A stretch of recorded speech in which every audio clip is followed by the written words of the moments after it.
Bonjour à toutes et à tous. On va commencer à l'heure prévue parce que l'objectif de ce webinaire, c'est vraiment d'être compact et que dans moins de 30 minutes, de vous donner plusieurs angles par rapport à ce catalogue d'outils pédagogiques qu'on va vous présenter aujourd'hui, Action pour la qualité de l'air intérieur.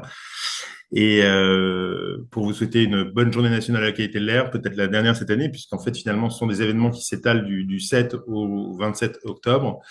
Et l'association FIMEA, la Fédération interprofessionnelle des métiers de l'environnement atmosphérique, a eu de nombreuses actions sur le territoire depuis le 7 octobre, notamment à Polytech, le salon des solutions énergétiques et environnementales, avec la présentation également du programme Qualité Air Solutions Territoire soutenu par l'ADEME à la Commission de normalisation internationale sur la qualité de l'air à Lyon. On a participé évidemment à la journée de l'Observatoire de la qualité des environnements intérieurs et également à la journée à l'Assemblée nationale où le président du Conseil national de l'air, Jean-Luc Fugit, avait réuni les parties prenantes, puis à Atmosphère à Lille, un congrès scientifique, ce qui nous amène à aujourd'hui, au lancement des outils pédagogiques, parce que dans la volonté de FIMIA de faire le réservoir des solutions qualité de l'air, il y a des solutions techniques, technologiques, mais il y a aussi des solutions pédagogiques. Et c'est bien tout l'enjeu aujourd'hui avec le lancement de ce guide. On n'est pas mécontent parce que ça fait près de 2 ans qu'on est dessus, donc pour nous c'est une journée importante. On est heureux de le partager avec vous. Je suis délégué général de FIMEA.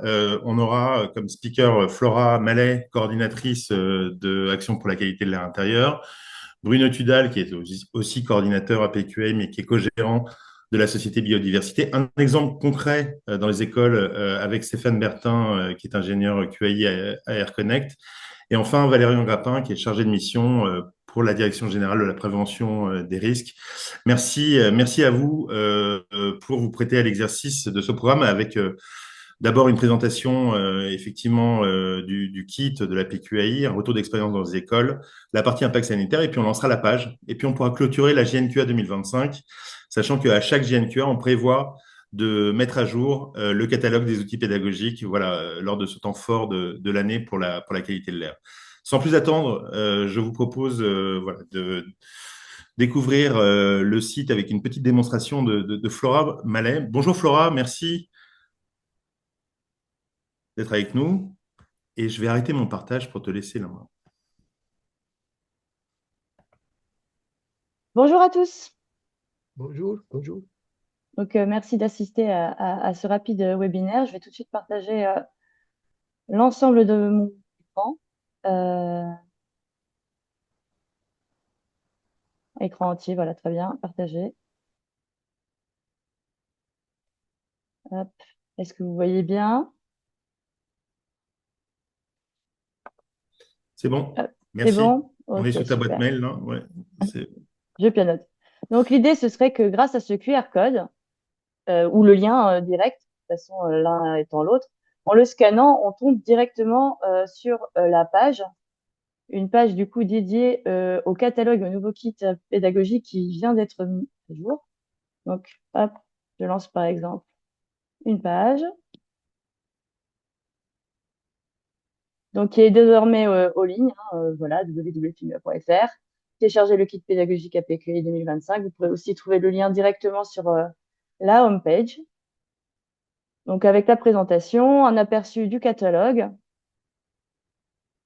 Et enfin, 3 champs, seulement 3 champs à remplir pour recevoir le catalogue et le lien vers le kit de pédagogique des outils numériques entièrement gratuits. Donc, je vais me prêter à l'exercice. Oups. Moi, je suis à La Rochelle. Je reconnais. Et là, tout simplement, on reçoit un mail. Je vous fais la démonstration, hein, comme vous serez peut-être amené à le faire si vous êtes intéressé à le télécharger directement.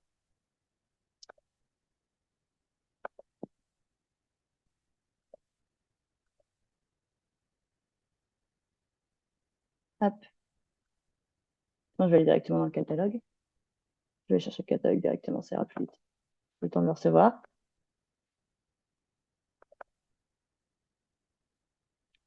Hop. Donc, le catalogue des outils pédagogiques.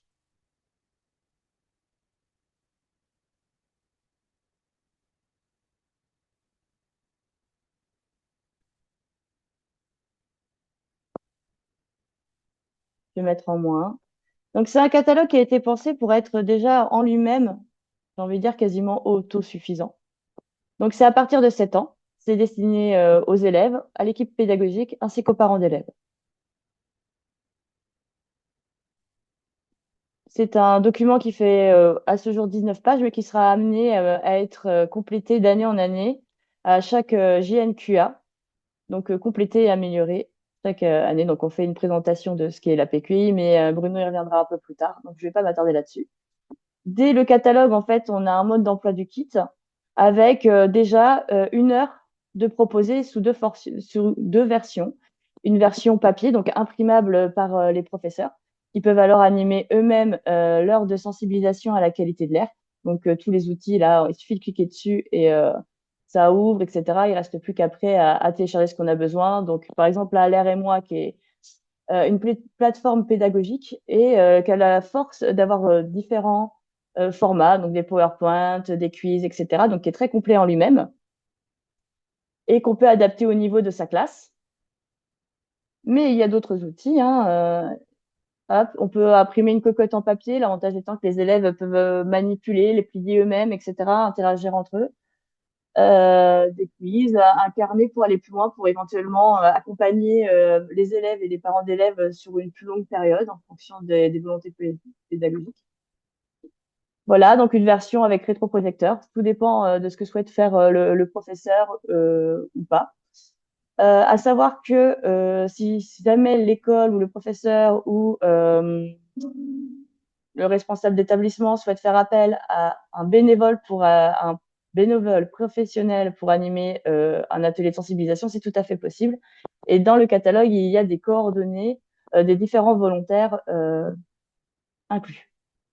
Donc, on arrive aux outils pédagogiques. L'idée était de présenter par feuille 3 outils possibles pour qu'éventuellement, si le professeur préfère constituer lui-même son heure, sa matinée ou sa journée de sensibilisation, qu'il puisse bénéficier de plusieurs outils. Donc, comme j'ai présenté, il y a L'air et moi, il y a le jeu en immersion et interactif Polykill, des vidéos, vraiment tout type de format, quiz, etc.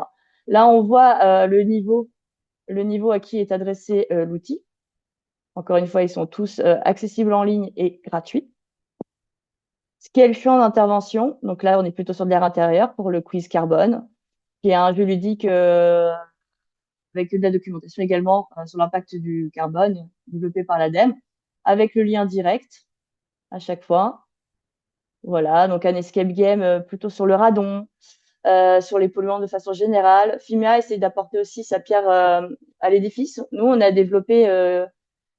en train de développer une mini-série avec des épisodes qu'on a scénarisé et qu'on a animé nous-mêmes, donc sur notre chaîne YouTube. Les 2 premiers épisodes sont ici, donc celui de l'année dernière et celui de cette année disponible. En tout, il y en aura 5.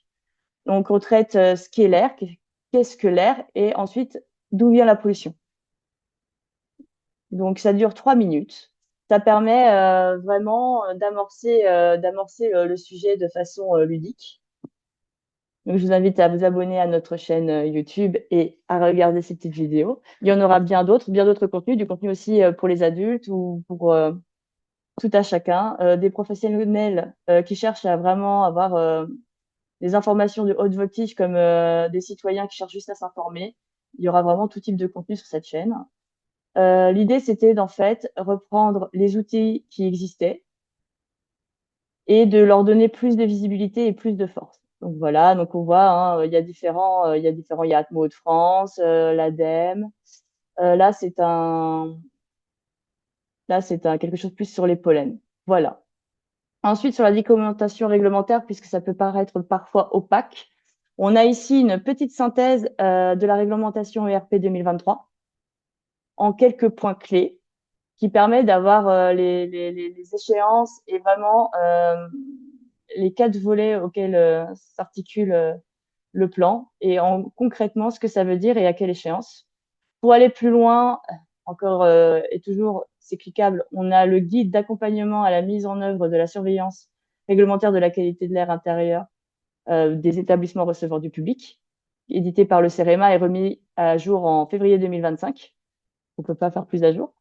Et ici, on a une étude de l'impact de la pollution sur l'apprentissage en classe, qui semble être une documentation assez intéressante. Nos partenaires, j'en parlais tout à l'heure, donc nos ambassadeurs APQI, qui petit à petit couvrent de plus en plus le territoire français. Même si on regrette que l'Est ne soit pas plus représenté, mais déjà on a les 2 tiers de la France qui sont implémentés avec des contacts directs. Donc je vous invite à les contacter directement si vous souhaitez qu'ils interviennent dans votre établissement ou dans votre classe. Voilà, donc vous voyez ici toutes les entreprises qui se sont mobilisées pour intervenir et les membres actifs de la PQI qui ont constitué ce catalogue et ce kit, sachant qu'il y a également, lorsqu'on reçoit le mail, la possibilité de recevoir un kit numérique qu'on n'a plus qu'à mettre sur une clé USB et rien qu'avec ça, déjà, on a la base des vidéos, la base des outils et de la réglementation pour intervenir lors de l'heure de sensibilisation. Donc, téléchargeable sur Dropbox, voilà, tout simplement. Merci Flora, c'est très clair. Effectivement, c'était un peu le recensement des outils qui étaient aujourd'hui tout à fait intéressants et qu'on voulait vraiment augmenter avec cet accès un petit peu unifié avec ce catalogue d'outils pédagogiques. Les profils, comme ça a été mentionné, sont multiples, hein. Il y a les enfants, les professeurs, les professionnels scolaires et également les parents. Donc, voilà, chacun pourra composer son kit et peut-être, voilà, je vais repartager voilà, ma présentation. Voilà. Ce qui va me permettre de faire la transition et de passer la parole à Bruno Tudal de Biodiversité et aussi coordinateur Action pour la qualité de l'air intérieur. Bonjour Bruno, merci. Oui, bonjour Thomas, bonjour tout le monde. Déjà, voilà, bravo Flora pour ce travail. Je vais rappeler un petit peu donc ce qu'est la PQAI. C'est un groupe Action pour la qualité de l'air intérieur qui est au sein de FIMEA, hein, qui était une association à part entière jusqu'en 2022 et depuis plus de 3 ans, ça fait partie de FIMEA et donc c'est un groupe que j'ai l'honneur de piloter et qui vise à mener des actions de sensibilisation donc auprès du grand public, ce que ne faisait pas FIMEA à l'origine. Par exemple, pour la journée nationale l'année dernière, on a fait des podcasts avec 6 heures du BAT pour les acteurs du bâtiment. Et en parallèle, depuis 2 ans, donc on a donné la priorité de nos actions aux écoles avec cette nouvelle réglementation et ce besoin d'accompagner, hein, je pense, qui est identifié par tout le monde aujourd'hui voilà, faire le lien entre la réglementation de surveillance de la qualité de l'air intérieur dans les ERP et ce qui se passe concrètement dans les écoles. Voilà, il y a besoin d'expliquer, de montrer l'intérêt et pas seulement de contrôler. On fait ce kit, voilà, comme l'a expliqué Flora, qui est mis à jour et complété régulièrement, qui sera certainement encore plus complet l'année prochaine. Le guide des outils pédagogiques, qu'on a réussi à concevoir avec la Direction générale de prévention des risques, qu'on remercie évidemment. Comme l'a dit Flora, tout sera disponible en ligne. Pour résumer, donc vous contactez un ambassadeur si vous voulez si vous voulez faire une animation dans votre établissement, et sinon vous êtes en capacité de faire l'animation vous-même grâce à ces outils-là. C'est une volonté collective, hein. Je rappelle que FIMEA, c'est une association d'entreprises. Moi-même, je suis co-gérant d'entreprise et on se réunit bénévolement à peu près une fois par mois pour avancer sur ces actions-là. Voilà, il y a une réelle volonté de mettre à disposition ces supports gratuitement pour que ça puisse être utilisé par le plus grand nombre. Et donc, évidemment, nous, on recherche aussi aujourd'hui des financements pour pouvoir aller encore plus loin et voilà. Donc, n'hésitez pas à me contacter si ça vous intéresse. Mes coordonnées, de toute façon, sont les supports à télécharger. Et je laisse tout de suite la parole à Stéphane pour présenter justement le type d'action qu'on peut faire dans les écoles. Merci Bruno. Bien, bonjour à tous. Oui, du coup, c'était l'occasion de faire un petit retour d'expérience sur la mise en place des évaluations qui sont recommandées par la réglementation, l'évaluation des moyens d'aération avec mesure du CO2. Euh, voilà, l'idée, c'est de pouvoir illustrer à la fois les besoins de sensibilisation, d'information qui sont nécessaires aujourd'hui pour améliorer la qualité de l'air intérieur, de aussi montrer un petit peu l'intérêt de la mesure du CO2, et puis de voir qu'en fait, c'est souvent des choses très simples qui permettent d'améliorer la qualité de l'air intérieur en commençant déjà par utiliser correctement ce dont on dispose à l'intérieur des locaux. Donc, voilà, merci. Du coup, quel est l'intérêt de la mesure du CO2? Alors, le CO2 n'est pas un indicateur de la qualité de l'air en tant que tel, mais un indicateur plutôt de la qualité des renouvellements de l'air. Plus on est nombreux dans une pièce, plus on va émettre du CO2. S'il y a des renouvellements d'air qui sont présents, le CO2 va être limité, va être contenu. Et l'enjeu d'avoir des renouvellements d'air, c'est évidemment d'évacuer tous les polluants qu'on va avoir à l'intérieur, alors ceux qu'on va générer par notre présence, nos activités, mais aussi ceux qui sont dus à la présence de matériaux, de produits divers qu'on a à l'intérieur des locaux. Et du coup, de jouer sur la santé. Donc, encore, je vais rester sur la précédente, précédente diapo. Voilà. Donc, ça, c'est un exemple qui illustre du coup des mesures qui ont été réalisées dans une école, des mesures du CO2 sur une journée, dans une école qui est dépourvue de système de ventilation, comme c'est dans le cas dans 75% des écoles aujourd'hui en France. Alors, voilà, cet exemple, il illustre très bien ce qui se passe dans des locaux où on n'a pas de ventilation. On peut voir qu'on a du CO2 qui peut monter à des niveaux assez élevés, là, dépasser les 2000 ppm, monter de façon assez rapide. On a souvent l'idée préconçue que si on a des grandes salles, eh ben, le CO2 va être limité. Ben non, il va monter peut-être un petit peu moins vite, mais il va monter quand même. Alors, si on regarde la partie centrale du graphe, déjà, on se rend compte que même en l'absence des enfants, ben, le CO2 il va rester à des niveaux relativement importants. Et il ne va pas s'évacuer aussi facilement en l'absence de renouvellement d'air. On pourra regarder sur la deuxième partie du graphe dans l'après-midi, eh ben, qu'on a un CO2 qui reste à des niveaux élevés, ce qui illustre le fait qu'on n'a pas d'aération aux intercours. Donc, c'est des pratiques qui ne sont pas forcément admises par tout le monde, la nécessité d'aérer, y compris aux intercours dans les classes. Et puis par ailleurs, on peut regarder sur la première partie de la courbe, là où il y a un petit 1 en jaune avec un encadré, un pointillé rouge. C'est un moment où on a demandé, selon la réglementation, à l'enseignant de surveiller un capteur de CO2 pendant 2 heures, avec des indications très simples, d'un clignotement vert, orange ou rouge, et en fonction du coup de dépassement de seuil, orange ou rouge, d'avoir une action d'aération. Et on se rend compte ici que l'action d'aération est très très efficace, puisqu'en gros, en 5 minutes, on arrive à redescendre à des niveaux de CO2 très bas, ce qui permet du coup d'évacuer très rapidement les polluants. Et, et en plus, le fait d'avoir une aération très courte, ça permet de ne pas avoir de désagréments de baisse de température de l'intérieur du local, et du coup des coûts de chauffage qui sont maîtrisés. Diapo suivante. Là, c'est le cas d'une école, par contre, qui est pourvue d'une autre école, pourvue d'un système de ventilation, système par insufflation en l'occurrence. On se rend compte que, avec un système de ventilation, les niveaux de CO2 sont très bien contenus. On peut voir sur ce graphique en plus qu'il est complété par des mouvements d'aération, où le CO2 redescend aux intercos. Et juste en dessous, on a l'exemple d'une salle de classe qui est similaire à la première, celle du dessus, avec le même nombre d'élèves, où on a des dépassements de CO2. Et en faisant l'inspection visuelle, on s'est simplement rendu compte, diapo suivante, on avait une bouche de soufflage d'air précédente. Je vais rester sur la bouche. Voilà, précédente. Voilà, on a simplement une bouche, voilà, on a dans ce local, dans cette salle de classe, on a simplement une bouche de soufflage d'air, d'apport d'air neuf qui avait été fermée. Et on voit immédiatement l'impact d'avoir un défaut de ventilation dans un local sur les résultats. Et il faut noter que on voit du coup l'intérêt d'avoir un système de ventilation, ce qui est fonctionnel, mais il ne suffit pas d'avoir un système de ventilation, il faut aussi s'assurer qu'il est bien fonctionnel partout.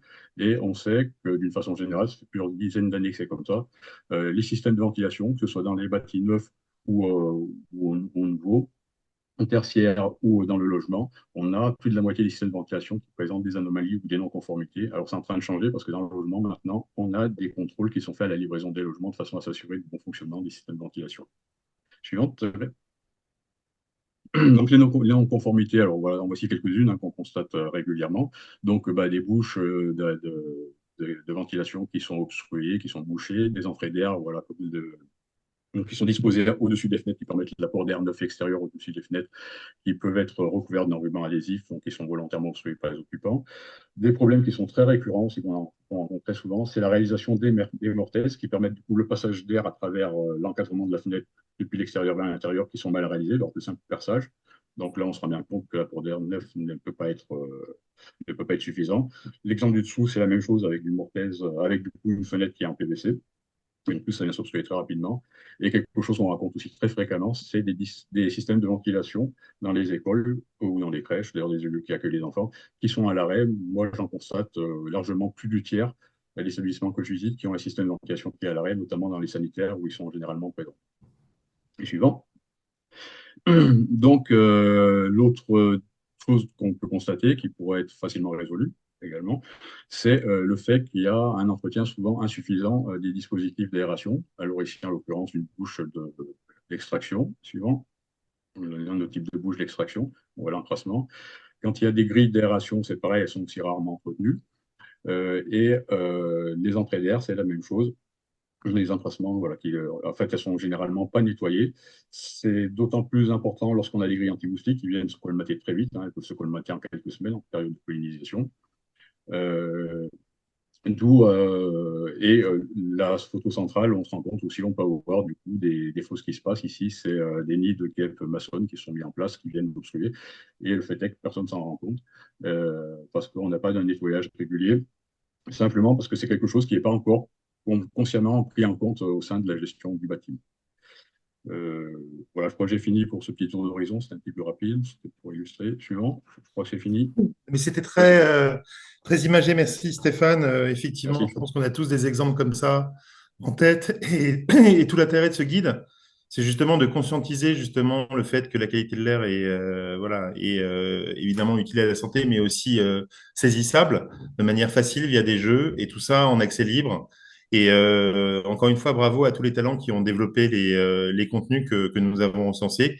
Et un merci tout à fait spécial, naturellement, à Valérie Grappin de la Direction générale de la prévention des risques, qui nous a beaucoup aidé justement dans le cadrage et le recensement de ces contenus, à qui je passe la parole tout de suite. Bonjour Valérie, merci d'être avec nous.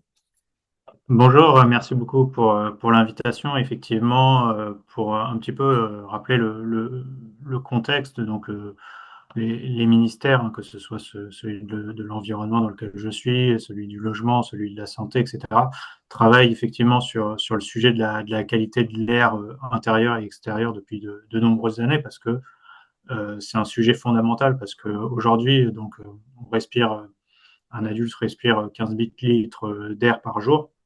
C'est à peu près l'équivalent d'une montgolfière.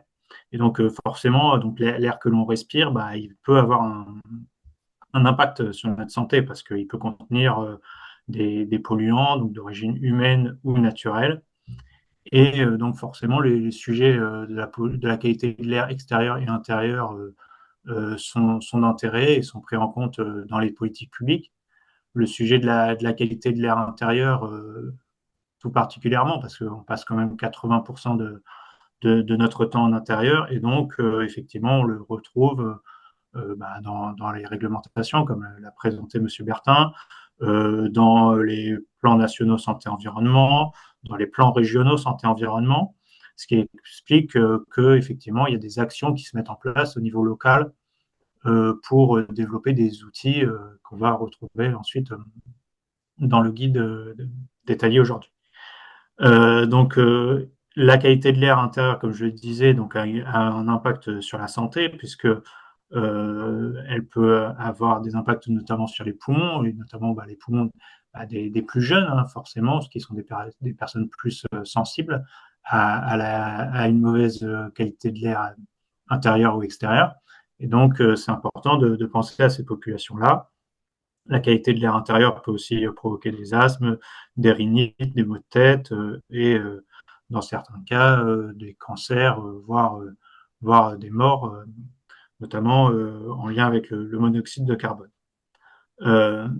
Les études concernant la qualité de l'air intérieur sont encore un peu moins nombreuses que celles sur la qualité de l'air extérieur en termes de données chiffrées sur les nombres de cas, etc., de maladies, mais on peut citer par exemple une étude récente de Santé publique France qui estime que dans les écoles françaises, 30 000 cas d'asthme pourraient être évités par an en agissant sur un polluant qui est le formaldéhyde, et également on pouvait éviter certains cas de problèmes pulmonaires en agissant sur les moisissures et donc sur l'humidité.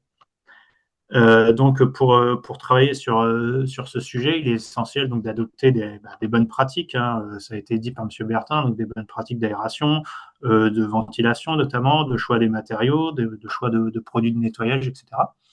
Et donc ce changement de comportement qui concerne tout un chacun, il est possible forcément en ayant une connaissance du sujet. Et donc, en ayant une connaissance et une compréhension de ce sujet, aujourd'hui, on se rend compte que la qualité de l'air intérieur, c'est encore méconnu du grand public, etc. Et donc, c'est pour ça que c'est utile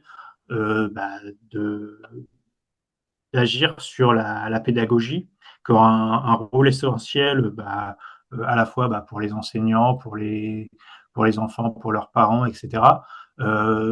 Et donc, la création des outils qui ont été faits précédemment et dont effectivement, comme Thomas le saluait les personnes qui ont monté ces outils, effectivement, il y a un gros travail qui a été mis en place derrière chacun de ces outils, et aujourd'hui, justement, permettre de les répertorier ensemble, ça va permettre d'avoir un catalogue de ces outils afin de pouvoir justement passer plus facilement le message, de permettre justement la diffusion de ces outils, leur utilisation, afin de changer les comportements, les connaissances sur la qualité de l'air intérieur. Merci Valérian. Effectivement, des outils bien concrets pour se saisir de cet essentiel invisible.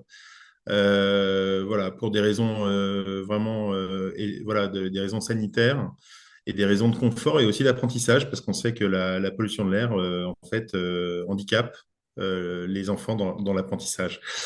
Merci infiniment. On a tenu le quart d'heure qu'on s'était fixé pour le lancement. Il est 29, le lancement de la page. Donc voilà, vous pouvez évidemment le scanner, ce QR code, ou aller sur le site fima.fr, et très bientôt, j'espère aussi sur effectivement le site du ministère, enfin dans les centres de ressources ADEME aussi. On va essayer évidemment de le mettre à plusieurs endroits pour que vous puissiez y accéder.